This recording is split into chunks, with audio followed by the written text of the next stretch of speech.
Decision making में data का use करना आज ऑलमोस्ट हर बिजनेस, गवर्नमेंट ऑर्गेनाइजेशन और इवन पर्सनल लाइफ का एसेंशियल हिस्सा बन चुका है। लेकिन डेटा को सही तरीके से यूज करने के लिए सबसे पहले यह समझना जरूरी है कि डेटा आखिर होता क्या है, ये कैसे जनरेट होता है, कहां स्टोर होता है और इससे किस तरह की वैल्यूएबल इंफॉर्मेशन निकाली जा सकती है।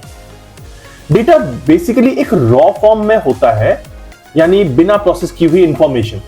ये फैक्ट्स और फिगर्स होते हैं जो अकेले में ज्यादा मीनिंग नहीं रखते। जब हम इन रॉ फैक्ट्स को प्रोसेस करते हैं, मतलब उन्हें ऑर्गेनाइज करते हैं, एनालाइज करते हैं और उनके पैटर्न्स निकालते हैं, तब जाकर वो यूजफुल इंफॉर्मेशन में कन्वर्ट होते हैं। यही वो पॉइंट है जहां से डेटा हमें डिसीजन मेकिंग में हेल्प करता है। डेटा सिर्फ नंबर्स नहीं होते। आजकल डेटा बहुत सारे फॉर्मेट्स में आता है, जैसे text, images, audio, visual, location information और even behaviour based data. For example, जब आप किसी प्रोडक्ट को Amazon पर सर्च करते हैं, वो एक टाइप का बिहेवियर डेटा है। आपकी search history, clicks, wish list, ये सब कुछ वैल्यूएबल डेटा है जो Amazon जैसी कंपनीज यूज करती हैं पर्सनल रिकमेंडेशन जनरेट करने के लिए। एक और एग्जांपल देखिए, जब आप गूगल मैप्स यूज करते हैं तो वो आपकी रियल टाइम लोकेशन ट्रैक करता है। ये लोकेशन डेटा उन्हें हेल्प करता है एनालाइज करने में कि किस रास्ते पर ट्रैफिक ज्यादा है और किस रास्ते से जल्दी पहुंचा जा सकता है। यही दूसरे यूजर्स के लिए भी इंफॉर्मेशन डेटा बन जाता है। हेल्थ केयर में भी डेटा का बहुत बड़ा रोल है।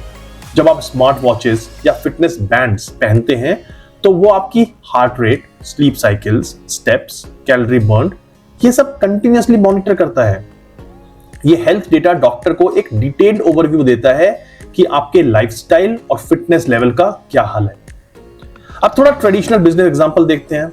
मान लीजिए आप एक ग्रोसरी स्टोर ऑपरेट कर रहे हैं। जब कोई कस्टमर कुछ खरीदता है तो बिलिंग सिस्टम ऑटोमेटिकली कई डिटेल्स कैप्चर करता है, जैसे आइटम का नाम क्या है, क्वांटिटी कितनी है, प्राइस क्या है, कुछ डिस्काउंट दिया या नहीं, किस टाइम पे परचेज हुआ, स्टोर की लोकेशन क्या है और कैशियर का नाम क्या है। ये सब ट्रांजैक्शनल डेटा होते हैं। जब आप इस डेटा को कलेक्ट करके एनालाइज करते हैं तो आप ये जान सकते हैं कि कौन से प्रोडक्ट्स ज्यादा बिकते हैं, किस टाइम पर ज्यादा कस्टमर्स आते हैं, कौन से आइटम्स पर ज्यादा डिस्काउंट्स का असर पड़ता है और कौन से कस्टमर बार बार आ रहे हैं। इससे आप स्मार्ट बिजनेस डिसीजन ले सकते हैं, जैसे स्टॉक मैनेज करना, टारगेटेड मार्केटिंग कैंपेन चलाना या सीजनल डिमांड को समझना। एजुकेशनल सेक्टर में डेटा का इस्तेमाल कैसे हो रहा है, आइए देखते हैं। ऑनलाइन लर्निंग प्लेटफॉर्म जैसे बायजूस, अनअकैडमी या कोर्सेरा ये ट्रैक करते हैं कि स्टूडेंट्स किस टॉपिक पर ज्यादा टाइम स्पेंड कर रहे हैं, कहां स्ट्रगल कर रहे हैं और कौन से कोर्स पॉपुलर हैं। इससे वो अपने कंटेंट को और पर्सनलाइज बना सकते हैं और स्टूडेंट्स को बेटर सपोर्ट दे सकते हैं। Social media platform Instagram, Facebook और ट्विटर भी कहां पीछे हैं। इनमें तो बहुत मैसिव अमाउंट में डेटा कलेक्ट होता है, जैसे likes, comments, shares, time spend on post, users interest etcetera etcetera. इस डेटा को एनालाइज करके ये प्लेटफॉर्म आपको वो ही कंटेंट दिखाते हैं जो आपके इंटरेस्ट से मैच करता है। इसी तरह ब्रांड्स इस डेटा को यूज करके अपनी टारगेट ऑडियंस तक सही तरीके से पहुंच पाते हैं। अब बात करते हैं डेटा को मैनेज और एनालाइज करने वाले टूल्स की। बड़े बिजनेसेस अपने डेटा को हैंडल करने के लिए अलग अलग प्लेटफॉर्म यूज करते हैं, जैसे CRM, customer relationship management, ERP, enterprise resource planning और TPS, ट्रांजैक्शन प्रोसेसिंग सिस्टम।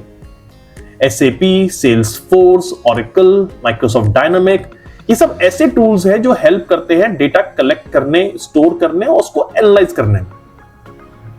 इन प्लेटफॉर्म की मदद से बिजनेसेस अपने डेली ऑपरेशंस ट्रैक कर सकते हैं, कस्टमर बिहेवियर समझ सकते हैं और इंटरनल प्रोसेस को ऑप्टिमाइज कर सकते हैं। आइए एग्जांपल लेते हैं मैन्युफैक्चरिंग सेक्टर से भी। इमेजिन कीजिए एक फैक्ट्री में मशीन्स लगे हुए हैं और हर मशीन सेंसर्स के जरिए डेटा जनरेट कर रही है, जैसे temperature, vibrations, performance efficiency, energy consumption etcetera etcetera. ये IoT यानी कि internet of things devices real time monitoring possible बना रहे हैं। अगर कोई मशीन अनयूजुअल बिहेवियर दिखा रही है तो सिस्टम अलर्ट दे सकता है, जिससे कॉस्टली ब्रेकडाउन्स अवॉइड किए जा सके। इसे प्रेडिक्टिव मेंटेनेंस कहते हैं। एंटरटेनमेंट इंडस्ट्री भी पीछे नहीं है। नेटफ्लिक्स, हॉटस्टार जैसे स्ट्रीमिंग प्लेटफॉर्म्स डेटा एनालाइज करते हैं कौन सा शो कब देखा गया, कहां पॉज किया गया, बिंज वॉचिंग के पैटर्न्स क्या है, और फिर उसी हिसाब से रेकमेंडेशंस देते हैं। इतना ही नहीं, ये डेटा उन्हें नए शोज और मूवी प्लान करने में भी हेल्प करता है, क्योंकि उन्हें पता होता है कि ऑडियंस को किस तरह का कंटेंट पसंद आ रहा है। बैंकिंग और फाइनेंस में भी डेटा एक मेजर रोल प्ले करता है। क्रेडिट कार्ड कंपनीज जैसे कि HDFC, SBI cards, axis bank या फिर ICICI बैंक फ्रॉड डिटेक्शन के लिए डेटा पैटर्न्स एनालाइज करते हैं। अगर कोई अनयूजुअल ट्रांजैक्शन होता है, जैसे मिडनाइट में लार्ज अमाउंट का पेमेंट किसी दूसरे देश से, सिस्टम तुरंत अलर्ट भेजता है। इसी तरह financial institutions risk score calculate करने के लिए कस्टमर्स का हिस्टोरिकल डेटा यूज करते हैं। लेकिन एक इंपॉर्टेंट बात यह हमेशा याद रखनी चाहिए, डेटा अपने आप में यूजफुल नहीं होता जब तक हम उसे प्रोसेस नहीं करते, क्लीन नहीं करते और सही तरीके से एनालाइज नहीं करते, तब तक वो सिर्फ एक डिजिटल जंक है। जैसे कि MRI स्कैन, एक्सरे सिर्फ एक इमेज है, लेकिन जब डॉक्टर उसे पढ़कर डायग्नोस करता है तो वो डेटा वैल्यूएबल इंफॉर्मेशन बनती है और हेल्प करती है पेशेंट की डिजीज को डायग्नोस करने में। आज ऑलमोस्ट हर इंडस्ट्री में डेटा एक गेम चेंजर बन चुका है। जो ऑर्गेनाइजेशंस डेटा को स्मार्ट कलेक्ट करके प्रोसेस और यूज करना जानते हैं, वो मार्केट में काफी आगे लीड कर रहे हैं। डेटा ड्रिवन डिसीजंस ज्यादा लॉजिकल, एक्यूरेट और फ्यूचर रेडी होते हैं। चाहे वो प्रोडक्ट डिजाइन हो, कस्टमर सपोर्ट, मार्केटिंग कैंपेन या सेल्स स्ट्रेटेजी, हर जगह डेटा इनसाइट से ही क्लैरिटी आती है। इन कंक्लूजन, डेटा आज सिर्फ एक टेक्निकल चीज नहीं है, ये एक स्ट्रेटेजिक एसेट बन चुकी है। हमें ना सिर्फ डेटा कलेक्ट करना आना चाहिए, बल्कि यही पता होना चाहिए कि उससे मीनिंगफुल इंसाइट में कैसे बदला जाए। यही स्किल आने वाले समय में सबसे ज्यादा वैल्यूएबल साबित होगी, और इसीलिए ये कोर्स है जो कि आपको ये स्किल्स प्रोवाइड कर सके कि डेटा से इंफॉर्मेशन किस तरह डिराइव की जाए। तो हम इस कोर्स में पढ़ेंगे डेटा एनालिटिक्स से रिलेटेड बहुत सारे कॉन्सेप्ट्स और बहुत सारी मेथोडोलॉजीज जो कि हेल्प करेंगी आपको किस तरह से डेटा को इंफॉर्मेशन में कन्वर्ट करना है, उससे मीनिंगफुल इंस्टेंसेस निकालने हैं और अपनी कंपनी को ग्रो कराना है।